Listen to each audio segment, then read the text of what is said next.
Hello, and welcome back to The Hunted Sky. Sorry about that month-and-a-half break there. Things have been a bit hectic for me as of late, and I had to put a lot of things on the back burner. Sadly, The Hunted was one of them. But it's back, and I now have the time, drive, and help to do it. This one is the entirety of Chapter 2, re-recorded. Chapter 3 will be up soon, barring more catastrophes. Before I start, I'd like to thank Meg for helping me do this, because without her telling me to record and then editing more than half of it, I never would have. Anyway, on to the story.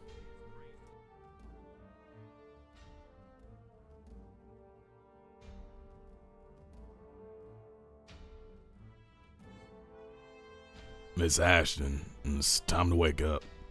Captain said she's waiting on you, Jessup said through her intercom with a sharp knock at her front door. Grace bolted upright in her bed. She half expected the pain of her forehead connecting with a bulkhead, but it never came. Gonna take a while before I get used to being on the ground. She felt strange when she got out of her bed. Even after weeks, she still couldn't shake her old habits. Without the feeling of the engines rumbling under her, the slight keel and roll of her room, she felt like she was lost. The redhead quickly changed and tossed the small device Fiona had given her, she called it a phone, into the pocket of her coveralls with the keys from Lenora. The captain had been urging Grace to finish rebuilding the runner so she could put the ship and the pilot through their paces, which was probably why she was sending Jessup this early in the morning. She stood in her living room, the sense of exposure and slight wonder that she had every day at the sheer amount of space she was allotted to live in never waned. Her apartment was hardly the biggest she'd seen over the time she'd been there, but it was still large enough to house several families on Leftbrig. Jessup's voice came through the speakers again. The captain says she has breakfast waiting as well. She says, hurry up, girlie. We gotta get the weight balanced for your surprise. She also says that you should learn to plug in your phone into that outlet at night so she doesn't have to send me as a messenger at 6 in the morning. Grace felt a slight pang of guilt at that part. The poor man had probably been sent from his breakfast to go wake her up all because she'd forgotten to power the little device. I'm sorry, Mr. Jessup. I'll remember it tonight, I promise. Give me just 1 second. I can't find my other boot, she called. The pilot thought about what the surprise could be. The Ski's engineer, Quinn, had appeared one day the week before and had taken Lenora's engine away, only saying that she needed to run some tests with it. Since then, the engineer had shown up multiple times, almost every day, to take measurements of Lenora or weigh specific parts, and each time Grace had found herself stumbling over words or forgetting basic things about her own ship. Something about the other woman had made the pilot blush and shut down. Her mind snapped back from thinking about the engineer as she found the footwear in her kitchen of all places. Fucking little crawlers probably followed me all the way here. She slipped on the boot and stepped outside, locking the door behind her. The portly man was standing at attention, waiting for her. He gave her a salute as she opened the door. She patted his shoulder and gave him a hug. Mr. Jessup, you know you don't have to treat me like the captain. Hell, I'm the one who should be saluting you. He let her go and gave a slight shrug. Sorry, ma'am. Habit, I guess. She gave him a warm smile. And how many times do I gotta tell you to call me Grace? Hell, Ash, Ashton, whatever else. We're friends, ain't we? She'd grown attached to the man over the weeks. The captain had assigned him as her handler. He was always around to help her. He nodded. Sorry, Grace. The captain was real excited about whatever your surprise is. She wouldn't tell me, though. Said I'd let it slip. Grace chuckled as they started down the hall towards the stairs out. I already know it. She's wanting to fit Lenora with some weapons. Ain't like I don't know what those hard points we spent 2 days welding on her for. And that big-ass old gas engine she insisted be added, too, after they took her old engine. And all that armor plating. She's turning Lenora into a fighter. She paused, remembering Quinn's questions. Though I don't know what Miss Quinn is working on. They won't let me know anything about it. Why was her face warm? Jessup gave her a slightly worried look. Are you okay with that? I know how much that ship means to you. If you don't want, just tell the captain. I'm sure she'll understand. Grace shrugged. The work's mostly done now. She paused to let Jessup go down the stairs ahead of her. And I really don't think I mind. If it means she won't get shot to shit next time I'm in the sky, that's fine by me. The girl thought back to Book on Leftbrig, and the fit he'd throw if he could see Lenora now. She wondered what they were doing now. Were they still looking for her? Had they given her up for dead? Did anyone even notice she didn't come back? I brought the car.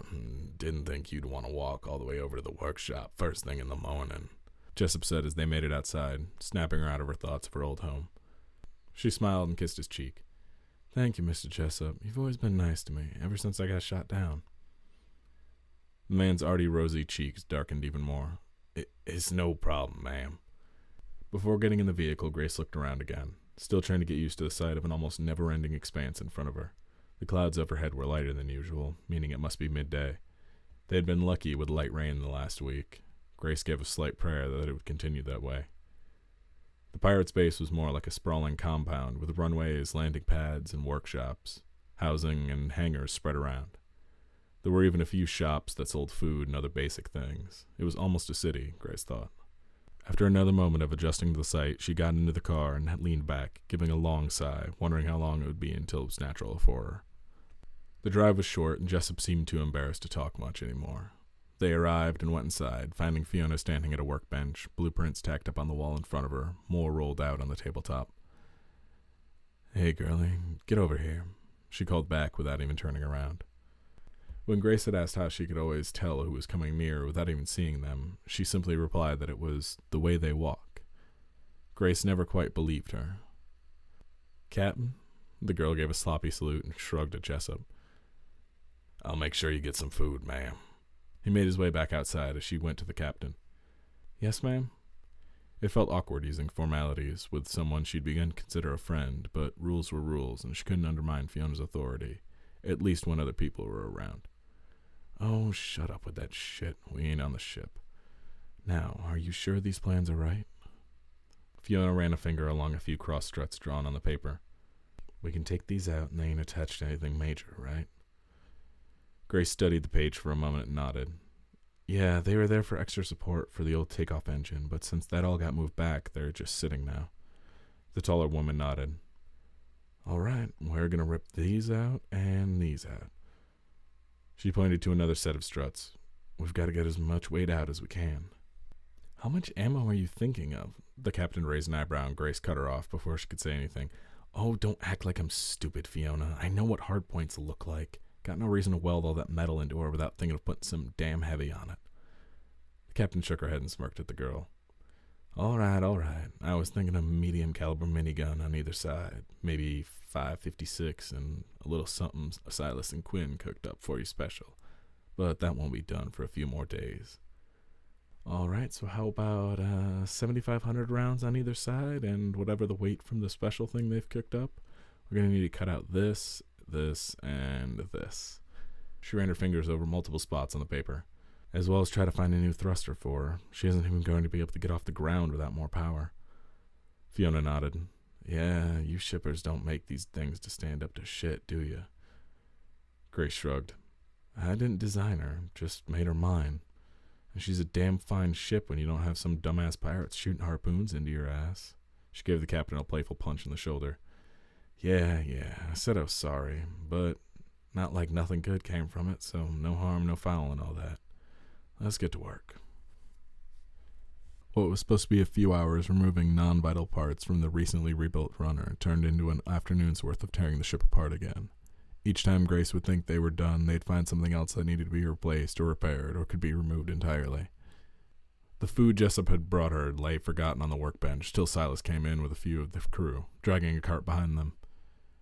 Time for a break, you two. It's about time for supper. Fiona smiled up at her husband from under one of Lenore's wings. Almost done with... Is it done already? He nodded and bent down and gave her a kiss. I told you we'd have it done as soon as I could.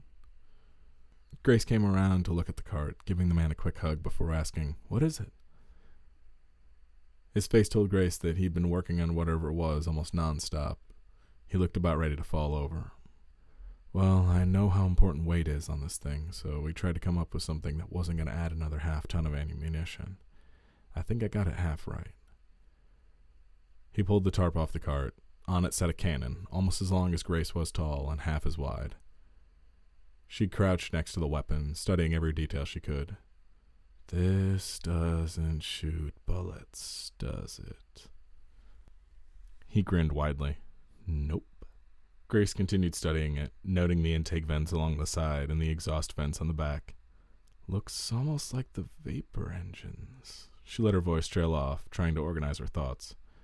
Silas nodded. Yep. Quinn helped me figure out how that one we pulled out of your ship worked, and we made a variant of our own. Grace looked to see if the engineer was there, giving a disappointed sigh when she didn't see her.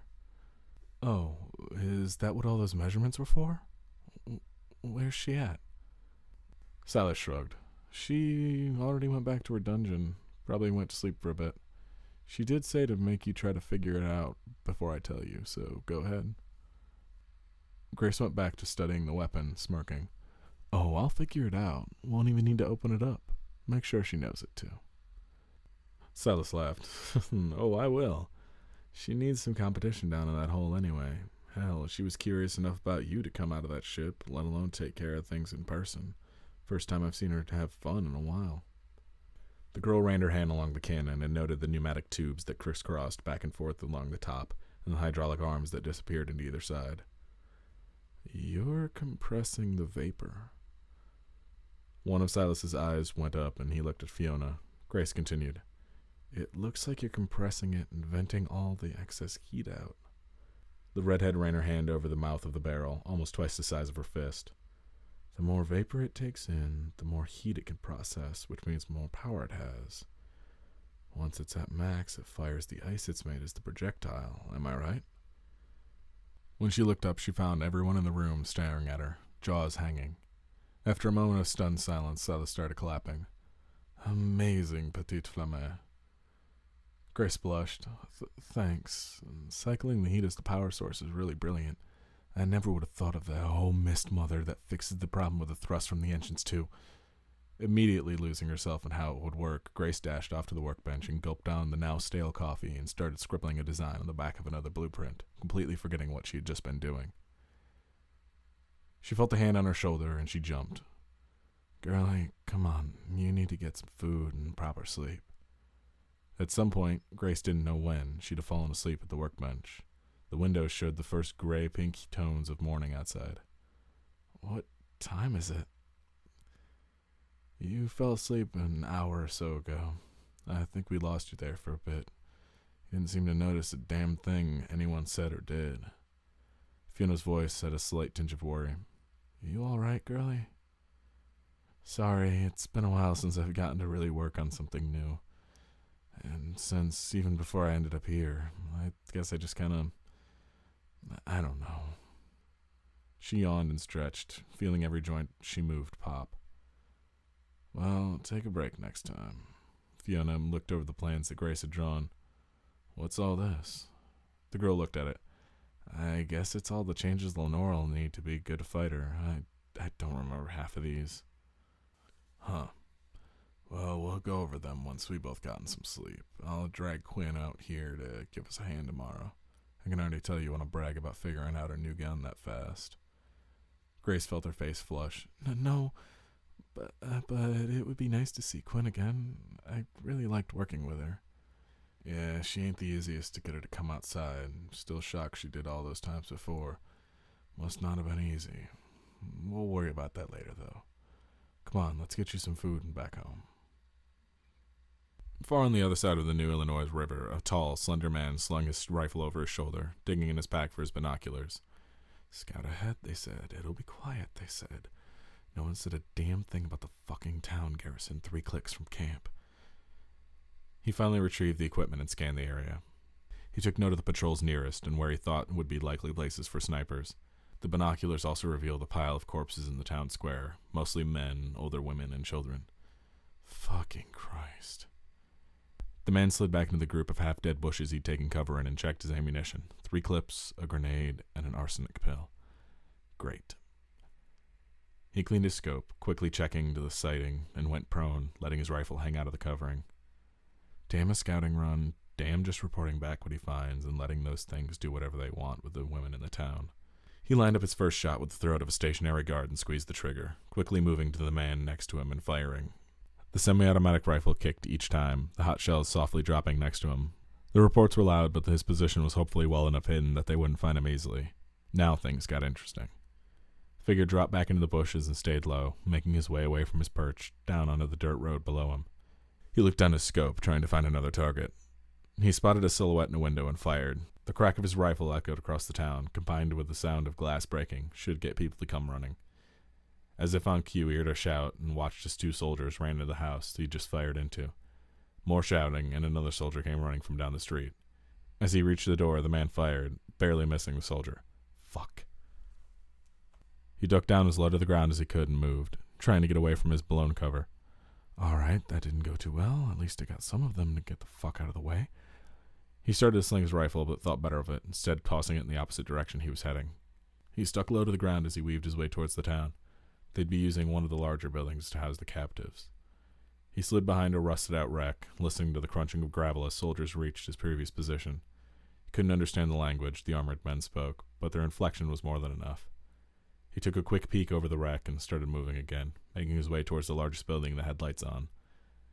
They'll have the women in there, he mumbled.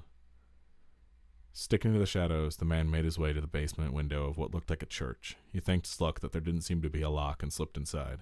He instantly regretted it. He splashed down loudly in shin-deep water. The stench of rotting flesh and mold assaulted him, and he could feel his boots slightly sink into the floor. God damn it! He bit the inside of his cheeks to keep himself quiet and started moving. Fucking didn't fill in the fucking old basement. Fucking backwater. Fucking damn it.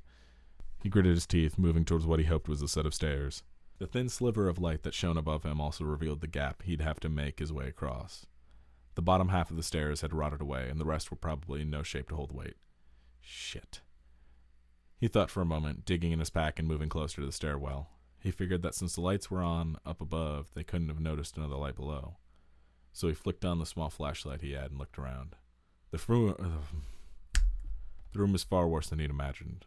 Dead, rotting animals, people, and garbage were strewn about in the black water. The roots of some plant or another outside grew through the walls like tentacles of an ancient god. He held his breath again, looking back up at the doorway above him. A gunfight with an unknown number of soldiers with just his pistol sounded far better than staying down here. Looking around again, he noticed that the wood next to the door leading out still looked solid. It's not that far, he muttered. He dug through his pack and pulled out a length of rope and tied it to his pistol. He hesitated. If he screwed this up and hurt him, he'd be unarmed and trapped. But if he didn't do it, he'd be trapped and probably die of some horrible mold or something similar. Giving a long sigh, he swung the rope and tossed it upward through the highest banister and pulled it until it caught. It wasn't as loud as he thought it would be, but still he held his breath, listening for the sound of footsteps running towards the door. After a moment, he started pulling himself up, scrambling across the sagging stairs until he was on the landing and held onto the door. After catching his breath, he slowly cracked the door open, peeking through. He couldn't see anyone immediately near, so he quickly slipped inside, yanking the rope in behind him. The room wasn't very well lit. A lantern or something similar hung in a hallway just around the corner, casting more than enough shadows for him to hide in. After untying his pistol, he stuffed the rope back into his pack and started creeping forward. There was the light sound of footsteps above him, but nothing immediately near him. He rounded a corner out of what looked to be a kitchen and closed the shutter on the lamp, sinking everything back into darkness. With any luck, the soldiers that had gone out hunting him would be gone for a while. The first floor was pitch black, save for the small red cluster of lights denoting exits. The furniture confirmed he was in a church, probably rebuilt from the original that had been there centuries before. The man crept through the darkened room, keeping as quiet as he could. Eventually he reached another staircase, the hall above it dimly lit. Outside he could hear the shouts of the soldiers again. Luckily they seemed to be passing by on their way to search somewhere else. He figured that there would be at least one guard above still. He drew the small folding knife he kept in his boot and crept up the stairs. When he reached the top, he held his breath, listening through to at least give himself a bit of an idea of what he'd be up against. The only thing he'd hear was the muffled sound of someone sobbing. "Not creepy at all," he whispered. Taking a deep breath, he opened the door, ready to pounce on whoever was on the other side, which was no one. The hall was brightly lit, the incandescent bulb in the ceiling bathing everything in yellow, but there was no guard, nothing. He followed the sobbing down the hall until he reached the second-to-last door and slowly opened it. Before he could react, a hand slammed down on his shoulder, driving a shard of glass a few inches deep. He yelped, biting it back into a hiss, and slammed his weight against the door, sending whoever was on the other side flying backward and cracking the door frame. He burst into the room, knife in hand, but immediately lowered it. A bruised and bloodied woman lay on the floor, a large piece of glass gripped in her bleeding hand. She stared up at him, teeth bared. She scrambled into a crouch and leapt at him again, stabbing at the air as he dodged out of her way. Hey, I ain't one of them. Calm down, I'm trying to get you out of here. He took his eyes off the woman for a moment and looked around the room. In the far corner, 3 more women huddled together, each with makeshift weapons. He raised an eyebrow. Looks like I got here just as y'all were planning to escape yourselves. The woman in front of him circled him slowly, eyeing him suspiciously. One of the women behind her asked, Who are you? Worry about introductions later. For now, we gotta get out of here before they come back. I sent them on a bit of a goose chase, but there was an ear-splitting crack, and a bullet tore through his throat, and he collapsed to the ground. Blood bubbled as air escaped the wound. The women huddled closer together, one letting out a strangled whimper. The woman in front of him gripped her shard of glass tighter as she was sprayed with blood, the bullet almost hitting her as well. She dropped into a crouch next to him, staring at the unknown man's body as he let out a final gurgling gasp, and shuddered. She looked at the blood that covered her and the floor, at the soldier who could have possibly saved them, that now lay dead in front of her, and felt the final threads in her mind break. One of her captors stepped into the room, a grin on his face, slowly holstering a revolver. He looked down at her, then at the other women behind her, and said something she couldn't understand, following it with a sick laugh. Before he could blink, she was on him, glass gouging at his face, her other hand trying to close on his throat. The shiv pierced through his cheek, and she pressed as hard as she could until she felt it sink into the back of his throat. He shoved at her, coughing and choking, until he knocked her back. He stumbled backwards, his hand feebly pawing at his gun, then at the glass. He fell against a wall, slowly sliding down it as he bled out. The woman stood over him, watching him die, watching the light fade from his eyes. As their captor died, the room grew deathly silent. Only the shallow breathing of the woman could be heard behind her. Emily? She turned back and nodded, then started to strip the 2 bodies for anything useful. Emily, please, if we stay, maybe they won't kill us. But if we try to run... Emily whirled around and stared at the woman who'd spoken, her mother. She held out her arms in an "and then what" motion and pointed at the 2 dead men. She motioned to the blood she was soaked in and the makeshift bandages around her neck. I know, but... Emily glared at her and shook her head, daring her to continue. She knelt down, putting her hand in the sizable pool of blood and wrote on the wall, "Leaving." Her mother nodded and looked at the other 2 women, both of them watching the argument intently. Emily then wrote "armed" and picked up their dead rescuer's pistol and tossed it to her mother. She nodded. All right, it's better than staying here, isn't it? Even if we get killed, it's better. The bar was crowded tonight. Most of the crew and workers from the makeshift town had gathered for something special. I want to sing to you, my loves. A woman's voice filled the smoky room. The entire place fell silent as a curtain on the small stage opened. The owner of the voice was laid back on a plush, red velvet chair, a cigarette smoldering in a long holder held between 2 fingers. Her corset matched the color of the chair, her lips as well. Red feathers crowned her blonde hair, swaying slightly as she leaned forward. A ring-shaped microphone hung from the ceiling, dangling in front of her. Oh, my loves, it's been quite a while. A few of the patrons whistled, some cheered, and the rest stared in awe. She gave them all a warm smile. I've missed you all. She looked around the room. Except you, Frank. You probably never left. The crowd laughed, and the man raised his pint to her, grinning. And I don't plan to for a while yet. Oh, sweetie, you know I'd never want you to. So, my loves, what should we begin the night with? Voices overlapped each other as the men and women tried to get in their requests. 3 figures sat in a booth in the back, barely paying attention to the show. So, sugar, what are you thinking? Fiona leaned back into the overstuffed leather cushions of the booth that she sat in. She took a last drag from her cigarette and snuffed out the butt on the table. Glancing around the dimly lit room, taking in a moment to enjoy the sight of her people happy. It had been so long since she'd seen that. Want another, love? The man's voice was low, barely audible over the woman on stage. He fumbled in his pocket for a moment, taking out a small case. Accepting another cigarette from him, she lit it. We need to figure something out, honey. I don't know how long we can keep all this up. Grace listened to the 2 as they discussed food shortages and encroaching armies. Eventually, her attention shifted to the woman on stage. She looked almost sensual, singing into the microphone. The crowd was mesmerized as well, most of them staring up at her, slack-jawed. Who is she? Grace asked. Silas smiled. That's Rosalie Ingrid Gilmore. She's an old, friend of Fiona's. His wife glared at him. By that, he means we used to be together. She wasn't looking for anything too serious. I was. It's in the past now. He cleared his throat. Yes, anyway, Rose just recently came back after going on a bit of a tour for us. What for? Grace was back to staring at the woman, watching every movement she made. We need some things taken care of. The names of some people and others given a message. There's no one better at getting and giving information than our dear Rose. Fiona answered. Grace noticed the tone of her voice. It was the same as whenever she answered questions about her knowing whenever people were near.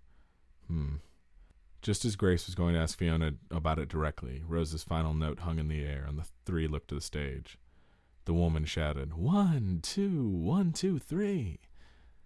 The curtains behind her raised, and half a dozen dancers rushed the stage. In the back, the band started to play in full swing, the crowd erupting into dance and cheering. Ro can always get 'em going. She paused to watch the woman on stage. Hell, she still gets me going. She's beautiful. Fiona and Silas both nodded. Yeah, she is. Fiona's hand unconsciously touching the scars that covered the right side of her head. Silas took her hand and kissed it. You're far more, though, love. She smiled at him. Thank you, sugar. She leaned back in her booth bench. Now, how's Lenora coming?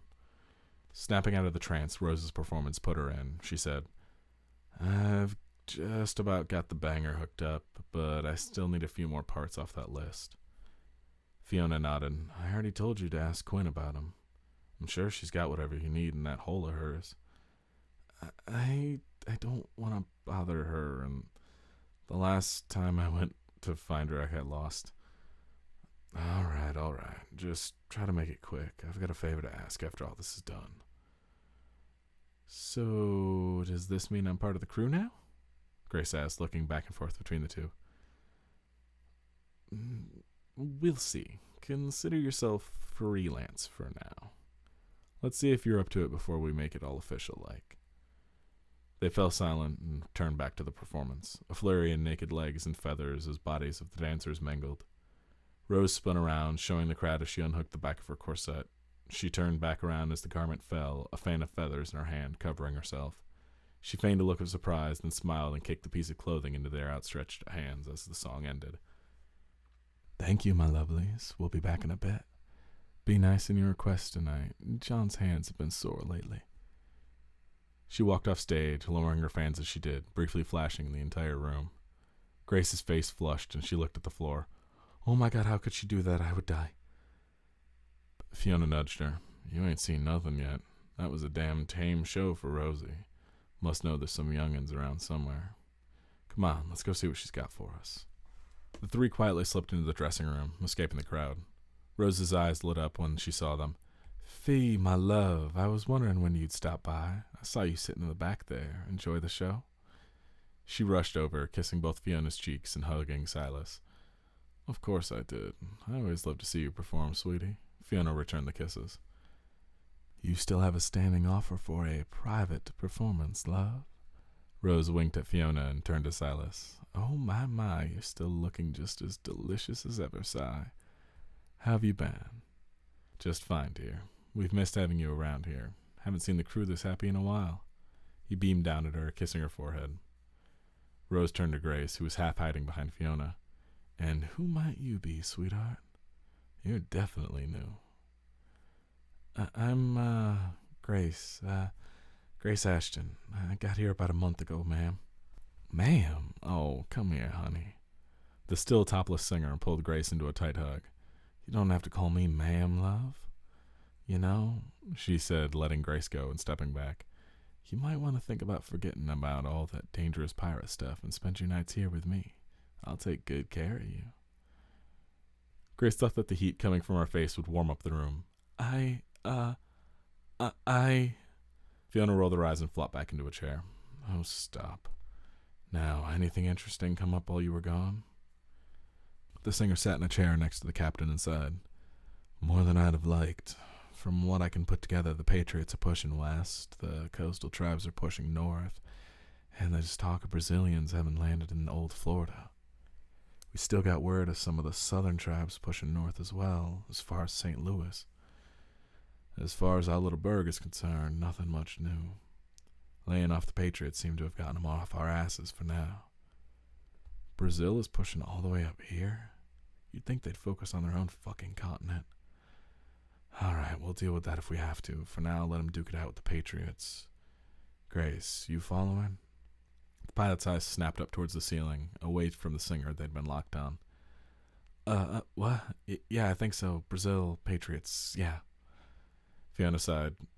Rose, as much as I hate to ask, could you please put something on? I think you're distracting our new pilot.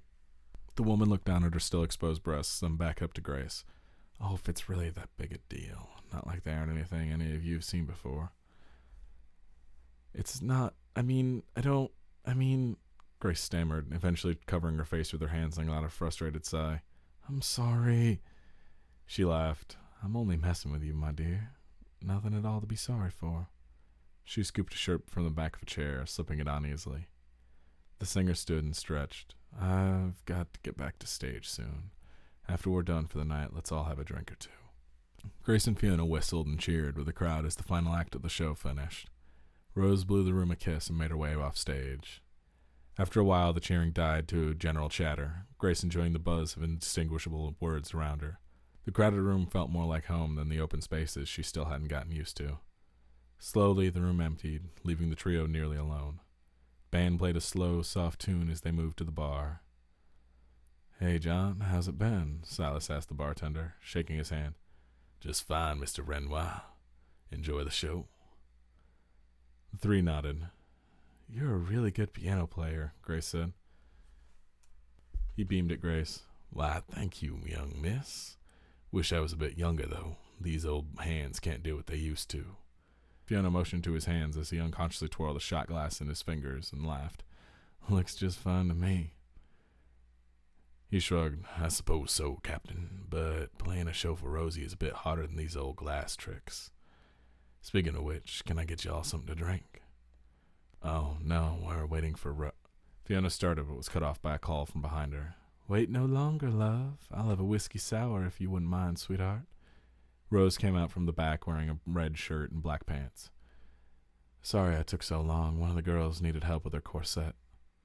Fiona turned back to John. I suppose I'll take a few shots of vodka. The old man nodded and reached for the liquor. All right, a whiskey sour and 4 stacked shots. Anything else? I'll have a whiskey on the rocks, if you don't mind, Silas said. Turning to Grace, he asked, Have you ever had alcohol, dear? I don't think so. I'm not sure. What is it?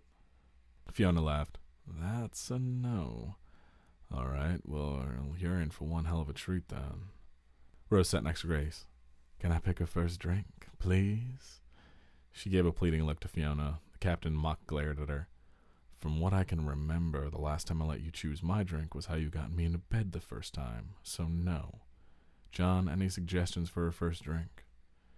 He set the 2 bottles he had down and turned back to the wall of liquor. What do you like, Miss Grace, was it? I like flying and working on engines and music, and I'm starting to like guns a whole lot. Oh, wait, you mean like tastes, don't you? The girl blushed and ducked her head. Nope, you nailed it. Let me think of something that'd be good for someone who likes flying, engines, guns, and music. He started grabbing his bottles of brown liquid and other things, his old hands flying around his bar and mixing ingredients. After a moment of Grace watching him in awe, he sat down a short glass of an almost black liquid in front of her. Here you are, miss. I do hope it's to your taste. All 4 of them watched her expectantly as she picked up the glass and took a sip. The girl's eyes instantly watered and she coughed. Ow, it burns. Oh, God, how do you drink this? The group burst into laughter, Fiona slamming a fist down on the bar. It's an acquired taste, don't worry. John motioned. Take another sip. Just expect to have bite this time. Don't worry, once you're used to it, you'll like it, I promise. I'm rarely wrong. Grace took another, this time bracing herself. It tasted like hot earth, bitter and painful at first, but a second wave of warmth and sweetness followed it. She took another drink, downing almost half the tumbler. It's really good. It tastes almost like that time one of the pumps on Lenora broke and sprayed me in the face, but without the chemical burns. And sweet. John grinned. So I got it right then. She nodded, downing the rest of the drink. Yeah, definitely. Could I have another? The bartender looked at the others for permission. Rose nodded emphatically. Fiona and Silas shrugged. All right, let me get you all your drinks refilled down. And then, if you don't mind, I'm going to go take a nap. This old man needs his beauty sleep. Rose patted his shoulder and kissed his cheek. It was lovely to have you up on stage with me again, love. I've really missed it. Make sure you take good care of your hands. I can send one of the girls up to give you a massage and look after you if you'd like. That's not necessary, honey, but thank you. I've just got to give my old bones a rest. We'll see about a set list tomorrow. Keys in the usual spot, Captain. Good night. The group wished him good night and thanked him for the drinks as he left. After he was gone, Fiona snatched Grace's glass from her and took a sip of the concoction. She gave a slight cough and looked at the drink in shock. Damn, girlie, you can sure take your liquor. Love, try this. Think it'll be a regular around here. Silas took a small sip of the drink as well, making an almost identical face as Fiona. John knows how to make a good drink. Grace, are you sure you're going to be okay drinking a second one of these? He passed the drink down to Rose, who tried it. Her face twisted and she coughed, sputtering. Oh, God, I can't take that. She set the glass in front of Grace again and gulped down her own drink. Grace leaned against the bar as the world slightly swayed. My head feels weird. Fiona and Silas looked at each other, both trying not to laugh. Honey, you're drunk, Rose chimed in. Oh, what's that? I think I'm going to sit on the floor. The stool is too wobbly. Grace tried to stand and immediately fell against the bar. Maybe I'll just stay here. Rose raised an eyebrow. All right, I gotta know. Where the hell are you from, Gracie? You're far too innocent to have been running with another crew, and drinking is the #1 pastime across the country. Where'd they find you at? The redhead swayed slightly as she turned to the singer. It sucked. They shot me down on accident. Almost blew me up because they thought I was a bounty hunter or something. Best part, I didn't even know all of you were down here. I was up on one of those big old ships, nice and cozy, not knowing about all this down here. Captain told me it was all a big lie up there, and they were just some kind of weird experiments they tried and people just forgot about. So I decided to stay here and see what it was like, and then I met Quinn. She's pretty, and smart, and really strong. And she's really, really pretty. And I like her a lot. And then I worked on Lenora, because I had to rebuild a lot of her after they shot me down. Did I already say that? I don't really know if I like it here yet. There's too much space, you know? Then I came here and I met you. You're really pretty too, Rose. I miss the sky. Rose looked over the girl's shoulder at Fiona and mouthed, Can I keep her? Oh, honey, you're absolutely gorgeous. So you came from a ship, huh? Which one? Grace swayed even more and leaned against the bar heavily. Left brig. She was in Edwards class. There was only 3 of those. Lenoro's old engine was based off of her engine's design even. The Edwards was the only home ship that had an entire floor for a hangar. Did you know that? They even had a big lift to get the runners and defenders from the assembly down to the bottom. I think the room is spinning. As the world spun more and started to fade to black, Grace could dimly hear Fiona say, Catch her. After a long night of sneaking and terrified running, Emily and the others stopped to rest at the edge of a small creek. Her mother fussed over her immediately, checking the other two's wounds and bandages. Eventually she came to Emily, who was sitting leaned against a tree. Honey, I need to check your neck. We have to change the bandages, I'm sorry. The young woman looked up at her mother, almost pleadingly, before struggling to her feet. The other woman gingerly untying the knot and unwrapping the cloth, cringing whenever it caught in the paste of old blood. After she was done, she looked at the horrid gash in her daughter's throat, tears welling up in her eyes. Oh, sweetheart. Emily let her mother lead her to the water and began cleaning the wound. She scratched the dirt after each spike of pain, digging her fingers into the roots of this grass. I know, honey, it'll be done soon, I promise. The woman closed her eyes and gritted her teeth as the last of the water was wiped away. Her mother wrung the blood from the cloth, then washed it in the creek. We need to find a doctor for you. She scratched in the dirt. I'll live. Her mother went silent as she finished washing the rags and rewrapped her daughter's throat. Grace woke up in an unfamiliar bed with a splitting headache. She covered her face, trying to block out the light that came through the window next to her. "Good morning, sleepyhead. Feeling okay?" Rose's voice lilted from next to her. "God, I feel like someone put a spanner in my skull and tossed me out the airlock." The girl groaned as she pulled the blanket up over her head.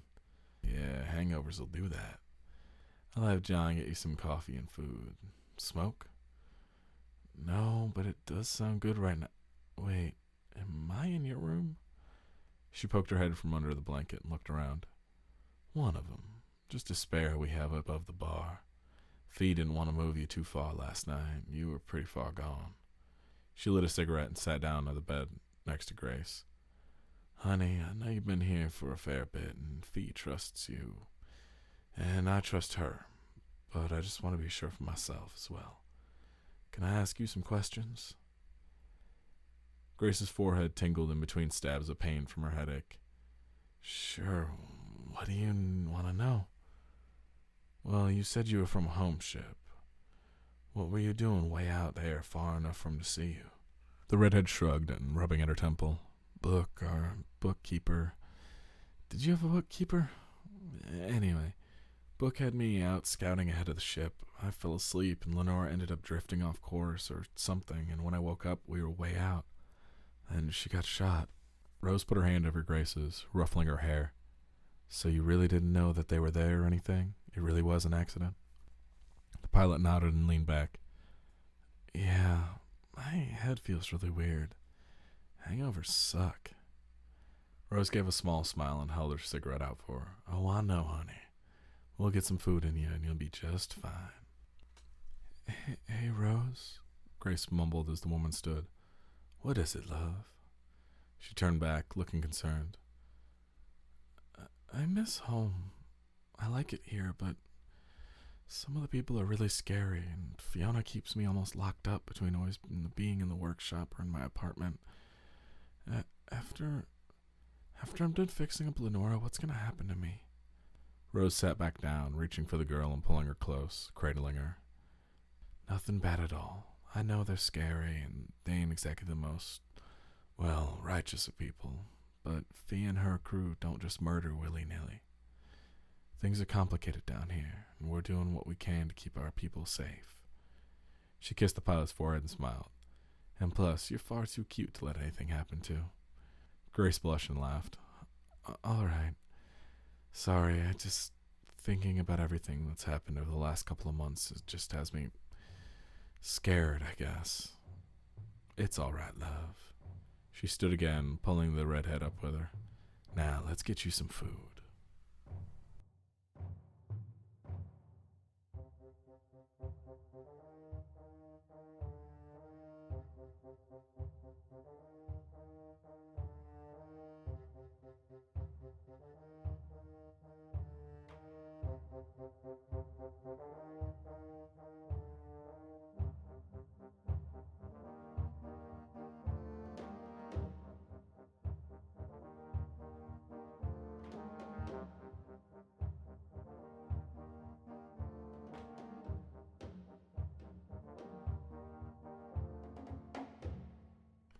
Patreon. It's a thing. It's an awesome thing. Here are some awesome Patreon projects. Do you like tech news? Well, the best daily source for tech news, simplified, is Daily Tech News Show with Tom Merritt. Go check out the show and the Patreon. Tom is a great guy and is only asking for 5 cents a show to help him produce it, if you can give. Check it out at patreon.com/acedetect.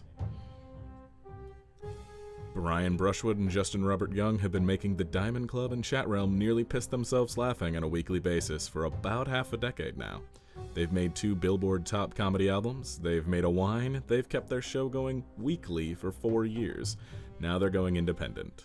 Go check out diamondclub.tv and the Night Attack Patreon at patreon.com/nightattack. The Morning Stream. Scott Johnson and Brian Ibbett have been doing TMS, among other shows, 4 days a week for years now. Over 500 episodes, in fact.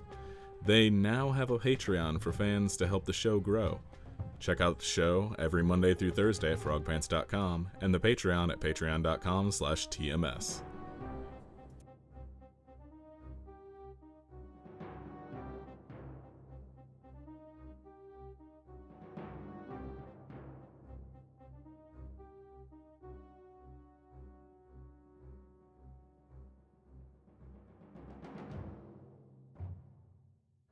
The Hunted Sky podcast falls under a Creative Commons Non-Commercial Attribution Share Alike 4.0 license. Find more information at creativecommons.org. You can find this and other projects at spidersquidproductions.com. Music is Stoneworld Battle and Crusade, provided by Kevin MacLeod of Incomtech.com. Awesome music by an awesome guy. Check it out.